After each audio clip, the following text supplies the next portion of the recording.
All right, now this is a serious topic. No joking around on this one for sure. Adam Katz is the president of the Foundation to Combat Anti-Semitism. Adam, I'm sorry to be talking to you under these circumstances. What went on in Boulder, Colorado on Sunday was just horrific. There's just no way to describe it. I saw the video tonight of this guy literally walking out with Molotov cocktails and attacking innocent people who were just holding a vigil to keep people remembering the men and women who are still being held hostage by Hamas. Look, this is not the only horrific event this last few days. We had the 2 embassy staff members in Washington, D.C. shot and killed on the streets of Washington. We had the attack on Governor Shapiro's home. How do we stop this, Adam? Yeah, Dan, I thank you for having me and for bringing and continuing to raise attention to this issue. I wish we were talking under different circumstances, but unfortunately we are where we are. How do we stop this? It takes a lot, transparently. It's anti-Semitism is the world's oldest hatred, and it's been around for thousands of years, and it's morphed and it's evolved. What's particularly unsettling is this latest incarnation here in the U.S. and frankly elsewhere that's leading to these physical acts of violence targeting Jews and Israelis, or even people suspected to be Jewish or Israeli. And, a lot of it stems from lack of education and lack of information. So to your question of how do we stop it, what we need to do is continue to make sure that folks have the right information, the right education. They understand who Jewish people are, what Judaism is, what Israel is, the history, all of those things. And we also need great leadership, from our elected officials, from university administrators, from everybody that can say declaratively violence against any ethnicity on the basis of their ethnicity is wrong, Jews or any other ethnicity, and making sure that there's no ambiguity about that. This is unacceptable. The more I read about this attack, this guy planned this. Apparently he planned it for years, and he confessed. The authorities out there said he basically told them that he planned it, that he disguised himself as a gardener so he would not attract attention, and then he attacked, in many cases, elderly people who were doing nothing more than holding a vigil. And I just don't understand how someone can be imbued with that amount of hatred. I mean, we remember what this punk Dylan Roof did with the black parishioners in South Carolina. Many having prayed with them went in and then and shot and killed 9 of them. We know what was done at the Tree of Life Synagogue outside of Pittsburgh.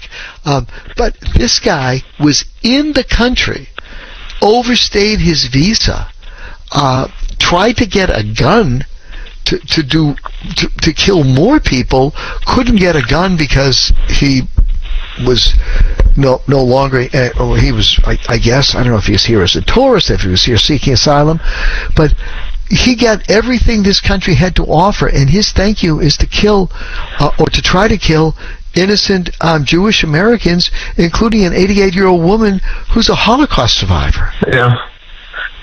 I mean, I don't use the word wicked easily here. I mean, how wicked, how deranged can his mind and his soul be? And I can't even fathom, right? I mean, the facts that you just stated are almost hard to believe. Who he targeted and how this hatred was able to develop, and unfortunately, that the normalization of Jewish hate that has become commonplace across this country over the past many years. And, in this instance, this was obviously, as you said, a particularly wicked individual who had a certain level of coldness in his heart that's extreme. Yet we also see much smaller manifestations play out on a more frequent basis. And in our view, it all stems from a lot of the same things, and so it's really, really essential that we need to absolutely do everything to prevent this from happening again, because this is a horrific tragedy, and we also need to prevent the smaller offenses, so to speak, because they create a climate in which this is more likely to happen. I fault the media in many respects here, because I don't think enough people in the media are speaking out as forcefully as they should. When I was a television reporter, I had the opportunity to visit Auschwitz, filed reports from Auschwitz. I certainly knew the horrors of Auschwitz before I visited there, but to actually be on that hallowed ground where so many people lost their lives, were killed by people who were themselves deranged, but again, there's no ongoing. I don't see public service announcements from the media right on down. I don't see much leadership. This is one that really bothers me. I don't happen to be Jewish. I'm Roman Catholic, but I learned from my dad, who was a World War II veteran, never forget.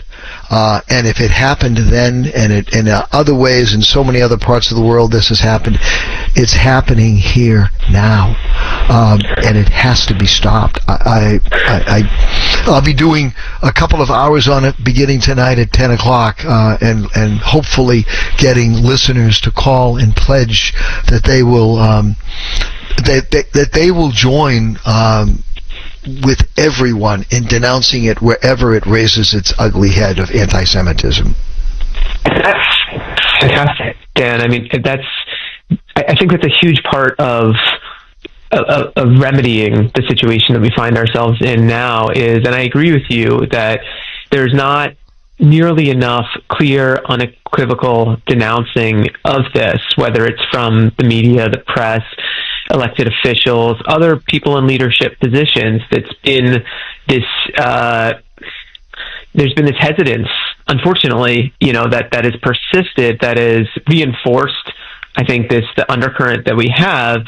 And we need folks, we especially need people in, with large microphones, but we need even, everybody down from the grassroots to be standing up and saying, this is intolerable. There's no excuse for this, right? There's no rationale why this would ever be tolerated. It's not American. It's antithetical to American values. It's antithetical to human values. And, we strongly believe that if we can get enough people that can be outspoken in that regard, that will change the tide. I mean, what's scary is what we look at our foundation is a lot of American sentiment on various topics related to anti-Semitism. And we've seen, unfortunately, negative movement on anti-Semitic beliefs and Jewish tropes and things like that, where there are a greater proportion of Americans today that believe certain things than 24 months ago. On the one hand, that's extremely discouraging. On the other hand, I see the glass half full of we can turn that back, right? With the right approach, with support, with education, with people committing to this, we can get back to where it was, where this is no longer happening with anything like the regularity that it is. Adam, if folks would like to get in touch, either to join, to support, or to get information, how can folks get in touch with you at the Foundation to Combat Anti-Semitism? Is there a website? We have a website, FCAS.org.